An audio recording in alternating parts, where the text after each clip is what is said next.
Hello dear students, I hope आप सभी बहुत अच्छे होंगे। तो इस लेक्चर में अब हम लोग बात करने जा रहे हैं कुछ important types of amino acid के ऊपर। लास्ट लेक्चर में हम लोगों ने एमिनो एसिड का बिल्कुल बेसिक कॉन्सेप्ट समझा था। जो भी स्टूडेंट उस लेक्चर को गो थ्रू नहीं किए हैं तो मैं यहाँ पे डिस्क्रिप्शन बॉक्स में उस लेक्चर का लिंक शेयर कर दूंगा। अब जैसा कि प्रीवियस लेक्चर के बिल्कुल आखिरी में हम लोग बात कर रहे थे बायो प्रोटीन के ऊपर, और वहाँ पे मैंने ये कॉन्सेप्ट आपको समझाने का ये प्रयास किया था कि जो भी प्रोटीन लाइफ सपोर्टिंग सिस्टम के लिए बहुत ही वाइटल रोल प्ले करते हैं उन्हें सिंपली हम लोग प्रोटीन ना कह के बायो प्रोटीन कहते हैं। इस अकॉर्डिंग अगर हम लोग देखें तो हमारे बॉडी में भी तो प्रोटीन होता है और वो भी हमारे लाइफ सपोर्टिंग सिस्टम के लिए बहुत ही इंपॉर्टेंट रोल प्ले करता है, तो इसलिए हम लोग उसको भी क्या कह सकते हैं, बायो प्रोटीन कह सकते हैं। यहाँ पे आप एक केस देखिए, सपोज कीजिए आपके पास क्या है, एक खाली ज़मीन है और आपको क्या करना है, आपको इस खाली ज़मीन में आपका सपना है एक प्यारा सा आप एक घर बनाए। तो आप ये सपना सोच लेने से साकार हो जाएगा क्या? नहीं, उसके लिए आपको क्या करना होगा, काम मतलब उसके लिए जो भी रिक्वायरमेंट है वो आपको फुलफिल करना होगा। और सीधा ऐसा भी नहीं है कि सीधा घर जो है हवा में उड़ते हुए आएगा और आपके ज़मीन पे टपक जाएगा और आपका सपना पूरा हो गया। ऐसा कुछ भी नहीं होने जा रहा है। तो उसके लिए आपको सिंपली करना क्या होगा, आपको ईंट या फिर जिसे आप इंग्लिश में ब्रिक्स कहते हैं, ठीक है, ब्रिक्स और सीमेंट का करना होगा जुगाड़। तो जिस तरीके से ब्रिक्स और सीमेंट ये सब को जोड़ के आपका घर बनेगा, आपको आपका सपना तो है कि घर ही बने, लेकिन डायरेक्ट घर नहीं बन सकता है, उसके लिए आपको ब्रिक्स और सीमेंट की सहायता पड़ेगी। ठीक उसी तरीके से हमें पढ़ना तो है बायो प्रोटीन, लेकिन डायरेक्ट बायो प्रोटीन हम लोग नहीं समझ सकते हैं। तो उसके लिए हमें पहले समझना क्या पड़ेगा, एमिनो एसिड, क्योंकि एमिनो एसिड को ही जोड़ के बनता है बायो प्रोटीन, जैसे यहाँ पे ब्रिक्स को जोड़ के बनता है एक घर। अब आप ये सोचेंगे कि एमिनो एसिड, चलिए इतना तक तो क्लियर हो गया, लेकिन आपको ये एमिनो एसिड देखने में कुछ जनरल टर्म नहीं लग रहा है क्या? क्योंकि इस एमिनो एसिड में ऑलरेडी इंक्लूड है alpha amino acid, beta amino acid और गामा एमिनो एसिड। लेकिन मैं लास्ट लेक्चर में, याद कीजिए, मैंने आपको स्पेशली ये बात का जोर दे के समझाया था कि सिर्फ और सिर्फ जो है बायो प्रोटीन फॉर्मेशन के लिए अल्फा एमिनो एसिड ही रिस्पॉन्सिबल होता है, बीटा और गामा एमिनो एसिड नहीं। तो यहाँ से अब आप समझेंगे कि भैया एमिनो एसिड पूरा नहीं पढ़ना है, बल्कि इसमें भी सिर्फ और सिर्फ हमें अल्फा एमिनो एसिड ही पढ़ना है। देखिए, आपकी दिले ख्वाहिश थी कि बायो प्रोटीन पढ़े, वहाँ से आप नीचे उतर के एमिनो एसिड में आ गए, एमिनो एसिड से फिर नीचे उतर के और क्लासीफाई किए तो पता चला कि अब हमें सिर्फ अल्फा एमिनो एसिड पढ़ना है। ये पढ़ लिए तो हमें बायो प्रोटीन बहुत अच्छे से समझ में आ जाएगा। तो अब यहाँ पे मैं एक और आपको कॉन्सेप्ट बताता हूँ कि जैसा कि अभी प्रीवियस स्लाइड में मैंने आपको बताया कि हमारे शरीर में भी क्या होता है, बायो प्रोटीन होता है, और वो 20 types of alpha amino acid से बनते हैं। कितने टाइप्स के?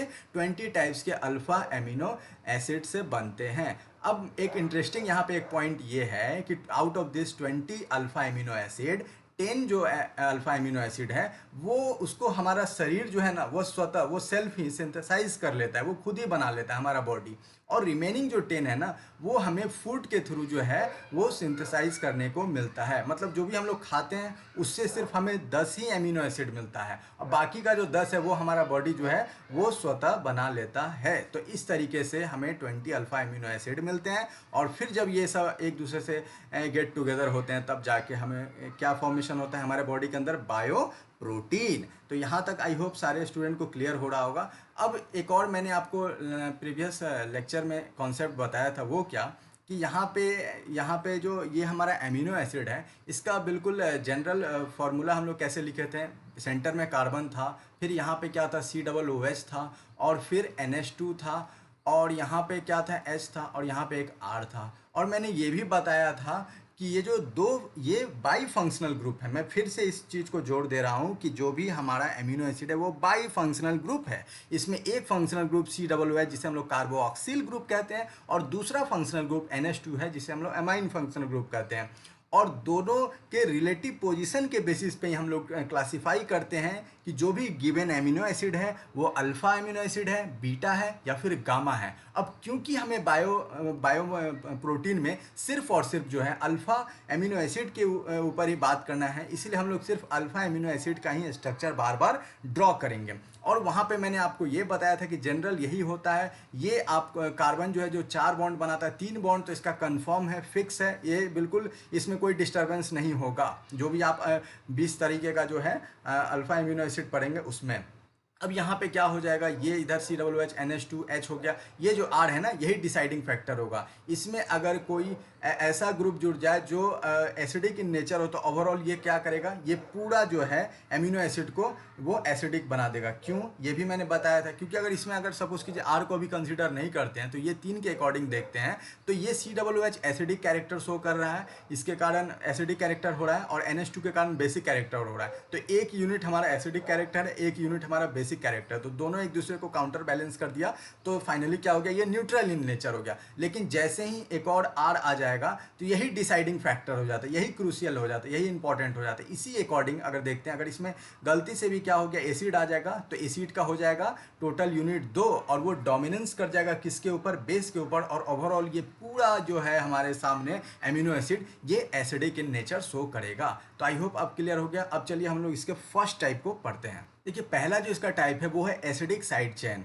मतलब क्या कि जो भी जो R वाला जो ग्रुप है वो क्या होगा, एसिडिक इन नेचर होगा, ठीक है। तो इसमें हमें बेसिकली 2 पढ़ना है। पहला हमारा क्या हो जाएगा, एस्पार्टिक एसिड। तो एस्पार्टिक एसिड में ये तो सब में कॉमन रहेगा, तो इसमें कुछ करना नहीं है। चौथा बॉन्ड जो है वो हमारा क्या बनेगा, तो इसमें हमारा हो जाएगा CH2 एक मिथिलीन ग्रुप, और फिर हो जाएगा COOH। ये इस तरीके से इसलिए जुड़ा क्योंकि याद कीजिए COOH में भी मैंने क्या बोला था, H+ बड़े आसानी से निकल जाता है, इस कारण ये एसिडिक कैरेक्टर शो करता है। यहाँ पे भी COOH ग्रुप है तो यहाँ पे भी H+ निकल जाएगा। 2 यूनिट हमारा क्या हो गया, एसिडिक ग्रुप हो गया, और एक यूनिट हमारा बेसिक है, बेस हो गया, ठीक है। तो क्या हो जाएगा, एसिड जो है वो डोमिनेंस कर जाएगा बेस के ऊपर, तो ओवरऑल ये क्या एसिडिक साइड चेन नहीं होगा, तो बिल्कुल होगा। तो एक एस्पार्टिक एसिड हो गया। अब यहाँ पे दूसरा हम लोग एग्जाम्पल देख लेते हैं ग्लूटामिक एसिड का। अब ये जो ग्लूटामिक एसिड है, ग्लूटामिक एसिड, यहाँ पे सिंपली क्या होता है, इसका देखिए यहाँ पे सिंबल हो जाता है GLU। इसमें भी सिंपली क्या करेंगे, कार्बन है COOH, ये बॉन्ड फिक्स, ये NH2 फिक्स, इधर H फिक्स। अब लास्ट वाले हम लोगों ने क्या किया था, एक मिथिलीन ग्रुप और COOH जोड़े थे ना, यहाँ पे क्या हो जाए, एक और मिथिलीन ऐड कर दीजिए। जैसे CH2 था, फिर एक और मिथिलीन ग्रुप CH2, और तब हो जाएगा COOH। अगर इसमें से एक मिथिलीन ग्रुप हटाते हैं तो वो बन जाएगा एस्पार्टिक एसिड। इसको बड़े ध्यान से समझिए, ग्लूटामिक एसिड में से अगर एक मिथिलीन ग्रुप को हम लोग रिमूव करते हैं then it will form an aspartic acid, और एस्पार्टिक एसिड में अगर एक मिथिलीन ग्रुप ऐड कर देते हैं तो वो बन जाता है ग्लूटामिक एसिड। तो ये दोनों जो है हमारा क्या हो गया, ये दोनों हमारा हो गया एसिडिक साइड चेन वाला टाइप। अब आप लोग सोच रहे हो कि इसको कैसे याद रखा जाए, आप लोग बिल्कुल पेशेंस रखिए। पहले जितने भी इसके 20 टाइप हैं उनको हम लोग जो है 1 बाय 1 करके कवर अप कर लेंगे। उसके बाद मैं एक और वीडियो लेके आऊँगा, उसमें मैं आपको ऐसा टेक्निक बताऊँगा जिसके थ्रू आप लंबे समय तक जो है इनके नेम और इनके टाइप्स और जो भी स्ट्रक्चर है बहुत अच्छे से आप याद रख सको। तो ये हमारा 2 जो था इसके एसिडिक साइड चेन में, दोनों क्लियर हो गया, दोनों एसिड। अब हम लोग नेक्स्ट पढ़ेंगे basic side chain. Basic side chain में जो है बेसिकली हमें 3 टाइप देखने को उसमें मिलेगा।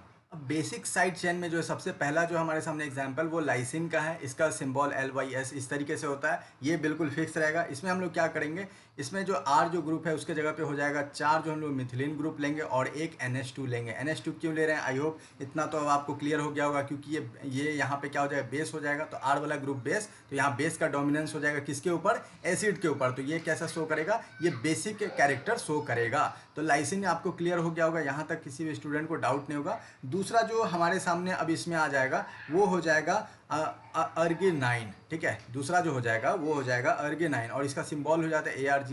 इतना तो फिक्स है, तो ये COOH इस तरीके से लिख लीजिए, ये NH2 लिख लीजिए, फिर यहाँ पे क्या हो गया, H हो गया। अब इसमें देखिए, इसमें हमें ऐड करना है, वो हमें बस देखना है अभी। तो इसमें सिंपली हो जाएगा, यहाँ पे जैसे 4 मिथिलीन ग्रुप था ना, तो यहाँ पे मिथिलीन ग्रुप 3 हो जाएगा, एक घट जाएगा, और उसके बाद क्या हो जाएगा, उसके बाद यहाँ पे हो जाएगा आपका C आ जाएगा, और C के साथ डबल बॉन्ड के साथ NH हो जाएगा, और C के साथ डबल बॉन्ड NH, और फिर इधर क्या हो जाएगा, इधर हो जाएगा हमारा NH2। तो अर्गिनाइन हो गया। लाइसिन आप समझ गए। अब हम लोग आखिरी वाला देखते हैं जिसका नाम क्या है, हिस्टिडाइन। तो अब यहाँ पे हम लोग आखिरी जो देखते हैं ये बेसिक साइड चेन वाले में, वो क्या है, हिस्टिडाइन है, और HIS ये हिस्ट्री जैसा लग रहा है, इसका शॉर्ट फॉर्म है ना, सिंबल। तो वो क्या हो जाएगा, ये तीनों तो फिक्स है। यहाँ पे आर की जगह पे इतना बड़ा ग्रुप हमें देखने को मिलेगा, CH2 फिर C, फिर यहाँ पे इस तरीके से एक रिंग का फॉर्मेशन हो जाएगा। तो हम लोगों ने आज दो टाइप देखा, एक एसिडिक साइड चेन, दूसरा देखा basic side chain. Acidic side chain में हमें सबसे पहला एसिड देखने को मिला स्पार्टिक एसिड, दूसरा ग्लूटामेइक एसिड। बेसिक साइड चेन में हमें सबसे पहला देखने को मिला लाइसिन, दूसरा आर्गेनाइन और तीसरा हिस्टिडाइन। और रिमेनिंग जो दो टाइप्स हो गए उसको हम लोग नेक्स्ट लेक्चर में कवर अप करेंगे। So thanks for watching this.